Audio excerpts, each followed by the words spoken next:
Noviani SPD tentang disiplin positif dan budaya positif kepada Ibu Novi. Kami persilakan.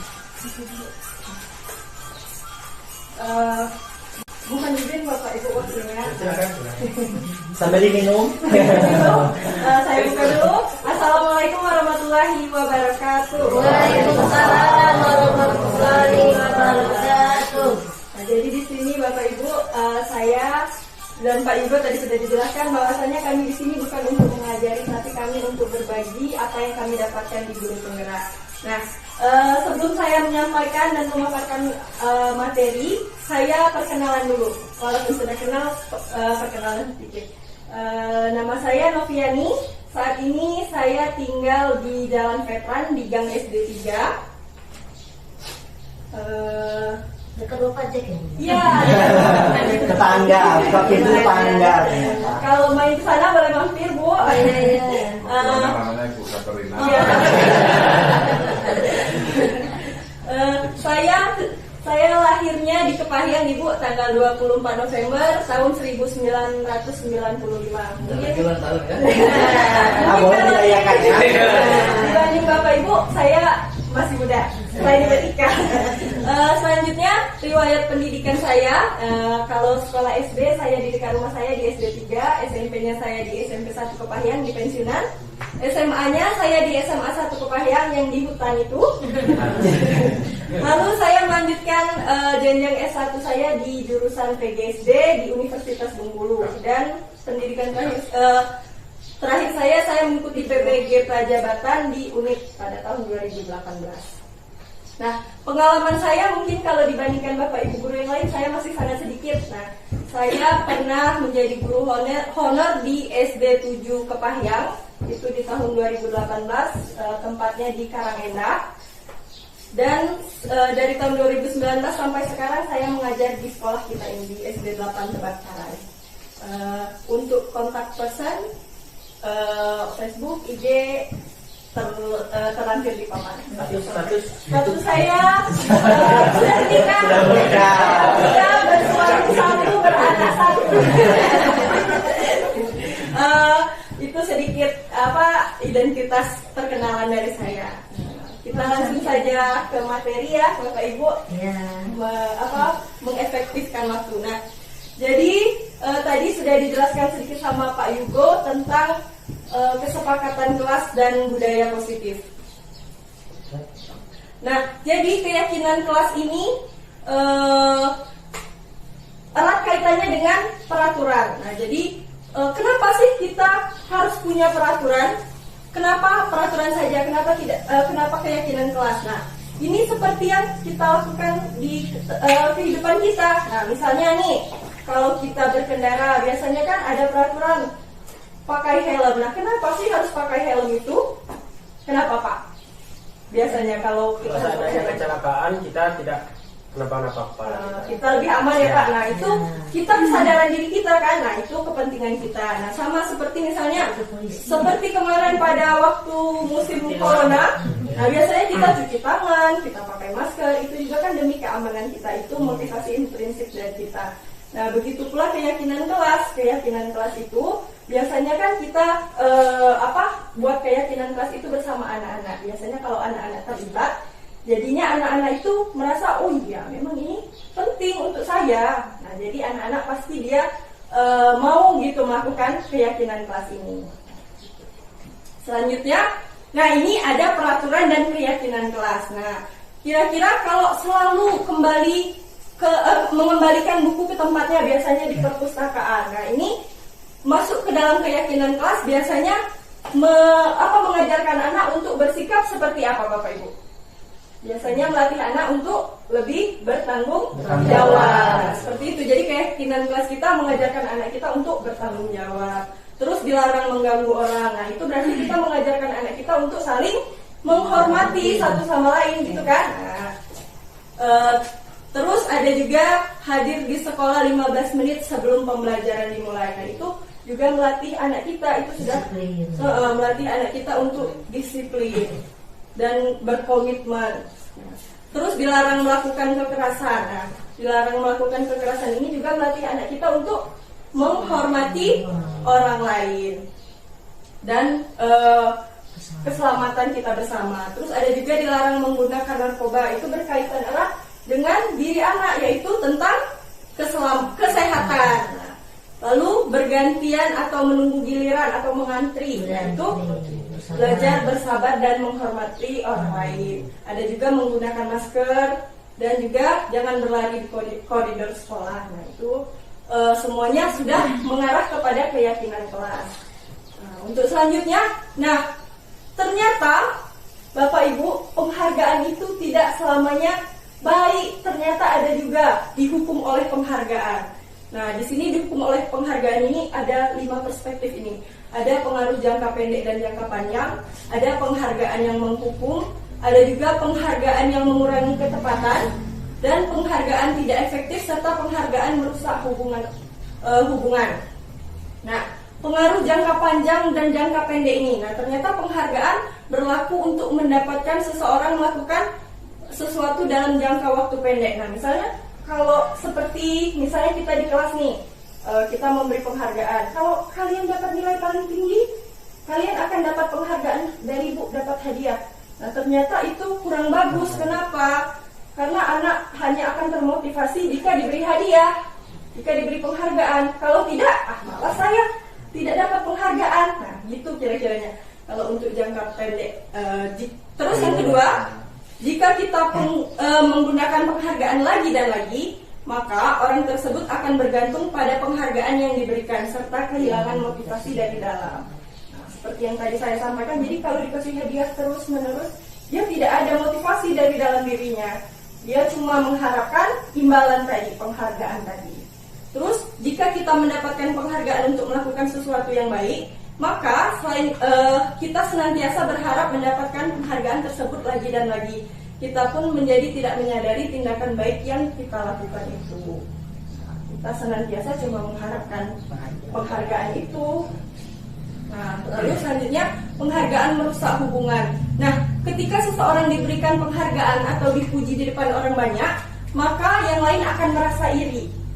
Dan sebagian dari mereka tidak akan menyukai orang yang diberikan penghargaan tersebut. Contohnya, kalau kita di dalam kelas, biasanya kan ada juara 1, juara 2, juara 3. Nah, padahal kita tidak tahu kan usaha juara 1 dan juara 2 ini mana yang lebih maksimal. Kita melihat dari kognitif saja. Nah, itu terkadang membuat anak merasa iri. Jadi merusak hubungan. Terus ada juga jika seseorang guru sering memberikan penghargaan kepada murid-muridnya, besar kemungkinan murid-muridnya termotivasi hanya untuk menyenangkan gurunya saja. Terus mereka tidak akan bersikap jujur kepada guru tersebut. Penghargaan menciptakan persaingan di dalam kelas dan persaingan menciptakan kecemasan. Nah, seperti tadi waktu bagi rapot jadi anaknya ini cemas. Aduh, nanti kalau nggak juara bisa-bisa dimarah sama orang tuanya gitu kan. Terus mereka yang percaya bahwa mereka tidak memiliki kesempatan untuk mendapatkan penghargaan akan berhenti mencoba. Nah, seperti juara kelas tadi, kadang-kadang anak sudah mikir, sudahlah, yang juara pasti dia lagi.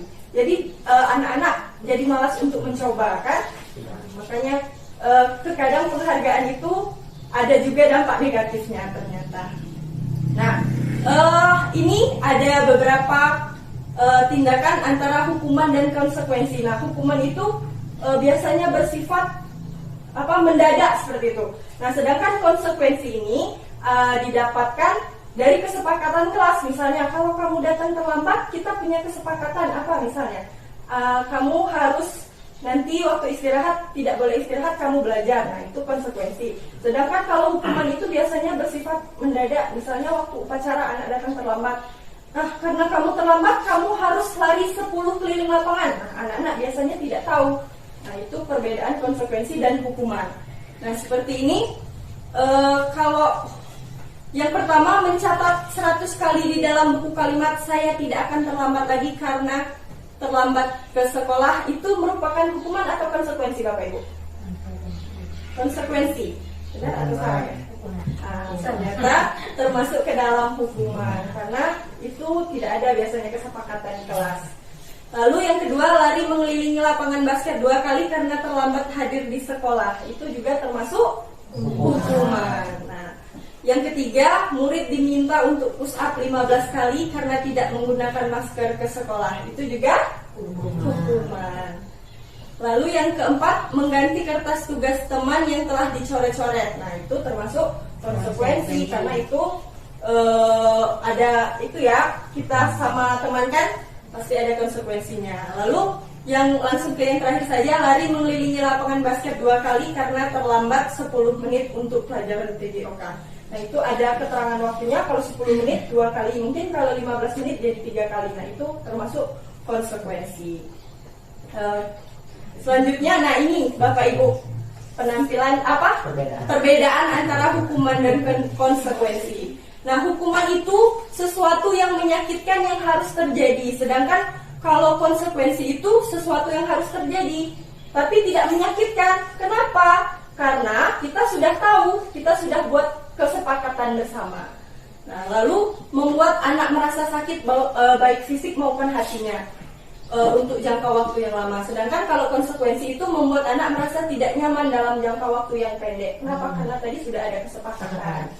Lalu anak membenci kedisiplinan kalau pada hukuman. Sedangkan pada konsekuensi anak akan menghargai disiplin. Lalu ada juga kalau pada hukuman anak akan merasa dipaksa. Sedangkan kalau konsekuensi itu stimulus dan tanggapan karena ada kesepakatan tadi.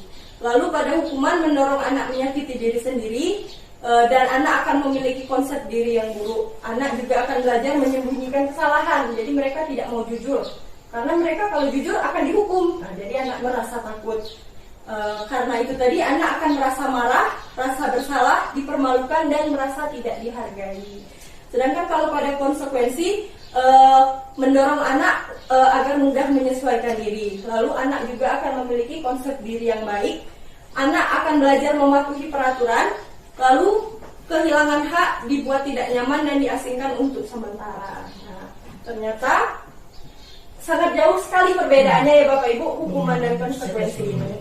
Makanya nanti kita sama-sama kita belajar, saya juga masih belajar.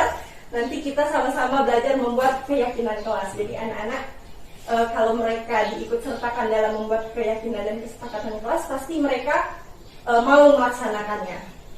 Selanjutnya, nah Bapak Ibu, biasanya anak-anak itu yang melanggar peraturan itu karena ada kebutuhan dasar mereka yang tidak terpenuhi. Nah, kebutuhan dasar ini ternyata ada 5 Bapak Ibu. Ada 5, yaitu yang pertama bertahan hidup. Yang kedua ada kasih sayang dan rasa diterima. Yang ketiga ada kesenangan. Lalu ada kebebasan dan juga ada penguasaan. Nah, dari kelima ini ada 4 kebutuhan ini yang berhubungan dengan psikologis manusia. Nah, keempat ini nanti berkaitan dengan kehidupan sosial, makanya butuh pengakuan dari orang gitu. Nah, seperti yang kasih sayang ini, kebutuhan akan hubungan dan koneksi sosial, kebutuhan untuk memberi dan menerima kasih sayang, dan kebutuhan untuk menjadi bagian dari suatu kelompok. Nah, kalau kesenangan ini yaitu kebutuhan untuk mencari kesenangan, bermain dan tertawa. Itu yang biasanya kebanyakan terjadi di anak SD. Terus ada juga kebutuhan akan kebebasan, yaitu anak-anak butuh akan kemandirian, otonomi, terus kemampuan untuk mengendalikan dirinya sendiri. Mereka tidak mau diatur-atur. Terus ada juga kebutuhan penugasan, yaitu penguasaan maksud saya. Penguasaan. Nah, jadi anak-anak ini mau mereka diakui sama orang bahwasannya dia itu hebat. Nah, itu termasuk dalam penguasaan. Nah, jadi kalau 5 kebutuhan dasar ini sudah terpenuhi, maka insya Allah anak-anak kita tidak akan ada lagi yang melanggar. Semuanya akan disiplin, dan disiplinnya pun ke arah yang positif, bukan disiplin karena paksaan atau karena ingin mengharapkan sesuatu. Nah, jadi kita di sekolah ini terkadang kan Bapak Ibu menghadapi itu anak-anak yang melanggar peraturan. Nah, ternyata kita itu punya 5 posisi kontrol untuk menghadapi anak-anak itu. Posisi kontrol yang pertama yaitu posisi kontrol sebagai penghukum, dan yang kedua pembuat orang merasa bersalah. Yang ketiga sebagai teman, yang keempat sebagai pemantau, dan yang kelima sebagai manajer. Nah, di layar ini sudah ditampilkan mana saja apa perbedaan-perbedaannya. Nah, untuk kita itu dianjurkan sebagai guru itu untuk berada di posisi kontrol sebagai manajer. Kalau bisa, kita jangan sampai menjadi berada di posisi kontrol menghukum. Kenapa? Karena kalau kita di posisi kontrol menghukum itu, dikhawatirkan nanti anak-anak kita akan mendapatkan identitas gagal. Maksudnya gagal di sini dampak pada murid itu, jadi tidak akan ada dampaknya kita menghukum tuh kepada anak, tapi tidak ada efeknya sama anak. Nah, jadi kalau bisa kita berada di posisi manajer. Jadi nanti anak-anak anak-anak itu mereka ditanyakan kenapa melakukan kesalahan, kira-kira apa solusinya. Jadi anak-anak sendiri yang akan mencari solusi. Dengan begitu dia akan merasa bertanggung jawab untuk menyelesaikan masalahnya. Nah, kira-kira ini Bapak Ibu ada beberapa pernyataan-pernyataan. Kalau saya kecewa sekali dengan kamu, kira-kira ini termasuk ke dalam posisi kontrol yang mana nih Bapak Ibu? Atau penghukum, atau Ya, teman, atau tadi kan ada penghukum, lima. atau sebagai teman, atau sebagai manajer.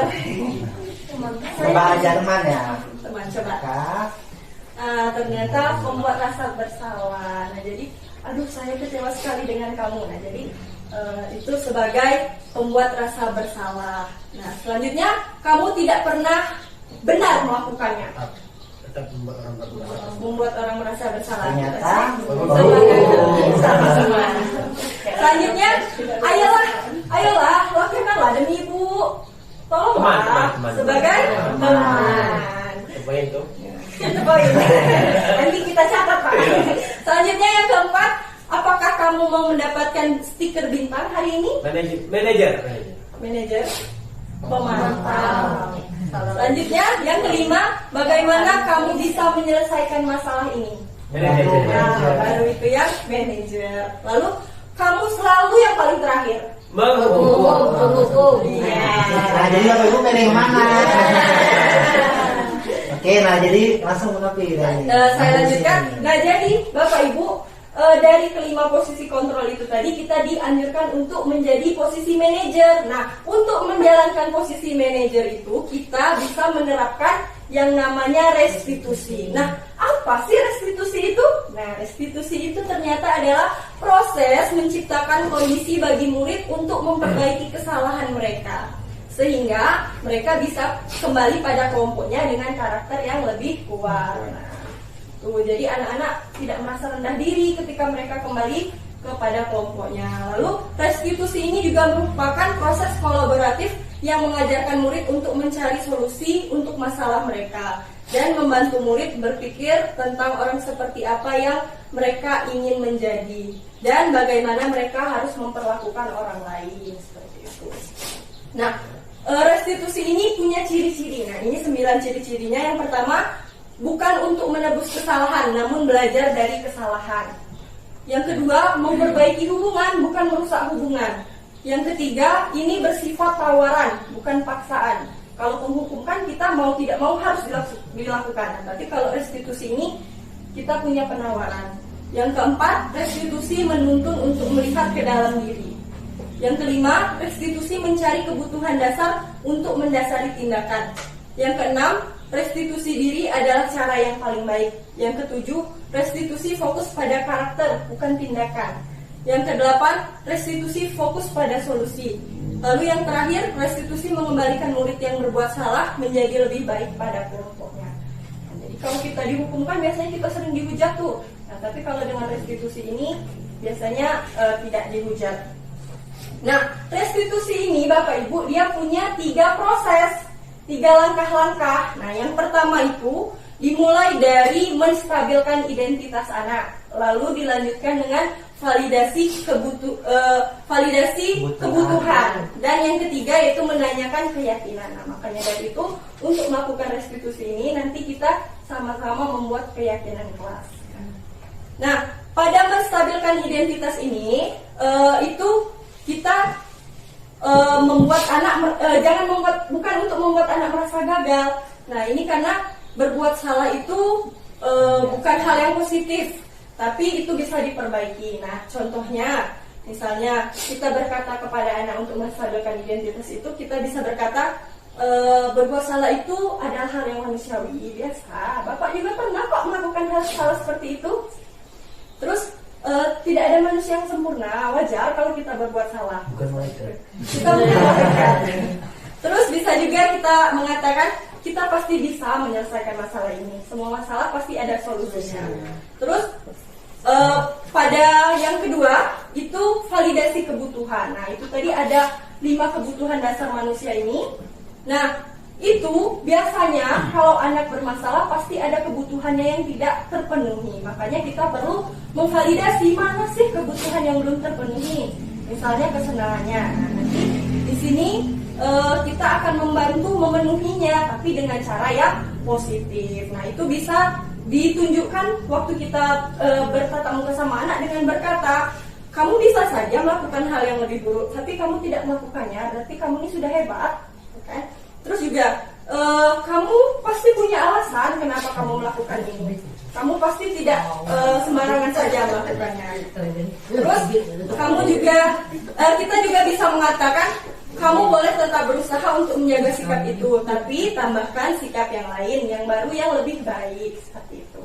Selanjutnya pada menanyakan keyakinan. Ini biasanya sudah ada keyakinan atau kesepakatan di kelas kita. Nah, dengan adanya keyakinan ini, jadi anak nanti akan berusaha untuk bertanggung jawab dengan apa yang mereka yakini. Ini bisa kita tanyakan dengan apa nilai yang kita percaya di kelas atau di sekolah kita. Terus kamu ingin menjadi anak seperti apa? Nah, sesudah kita menanyakan keyakinan ini, nanti kita bisa melanjutkan dengan menanyakan, kira-kira kalau kamu percaya sama keyakinan ini, gimana cara kamu memperbaikinya? Nah, kita menanyakan ke anak, bukan kita yang memberikan solusi, tapi anak yang memberikan solusi. Nah, kalau begitu kan berarti anak pasti sanggup melakukannya karena solusi dari mereka. Nah, dengan begitu anak-anak nanti akan belajar bertanggung jawab. Mereka akan menjadi disiplin, dan disiplinnya bukan ke arah yang negatif, tapi disiplin ke arah positif. Nah, seperti itu Bapak Ibu. Nah, ini perbedaan identitas antara penghukum, konsekuensi dan juga restitusi. Ternyata perbedaannya sangat banyak. Nah, kalau sebagai penghukum nanti anak bisa membenci peraturan. Selain membenci peraturan, bisa jadi dia dendam sama gurunya. Dia akan teringat. Biasanya kalau anak-anak dihukum itu, dia teringat sampai dia tua nanti. Sama seperti kita dulu, kita dihukum, misalnya dijewer sama gurunya. Wah, kalau saya masih teringat, saya dijewer sama guru saya. Nah, jadi dikhawatirkan nanti anak kita menjadi pendendam. Dari materi yang kita sampaikan tadi, kita akan melakukan refleksi. Kira-kira hal baru apa yang dapat mengubah paradigma Bapak Ibu yang didapatkan dari materi tadi? Kira-kira ada tidak yang berubah? Guru itu tidak boleh memarahi anak lagi. Iya, ternyata guru itu kalau kata teman Berarti saya, guru ini harus berubah.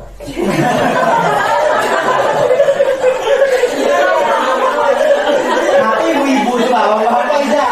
Apa yang dalam kembali? Sudah baik Pak, ada smartphone. Sabar. ya jadi memang Bapak Ibu untuk melakukan perubahan ini tidak semuanya instan, kita Iya, butuh benar. berproses. Jadi Iya. ya sama saya juga dulu saya pernah tuh anak saya suruh cuci WC, setelah belajar ini, wah ternyata saya salah. Gitu. Nah, jadi kita berproses, yang penting kita tahu bahwasanya oh itu jangan sampai dilakukan. Nanti sebagai balisnya. Nah, terus kira-kira gimana nih perasaan Bapak Ibu setelah mengikuti sesi ini?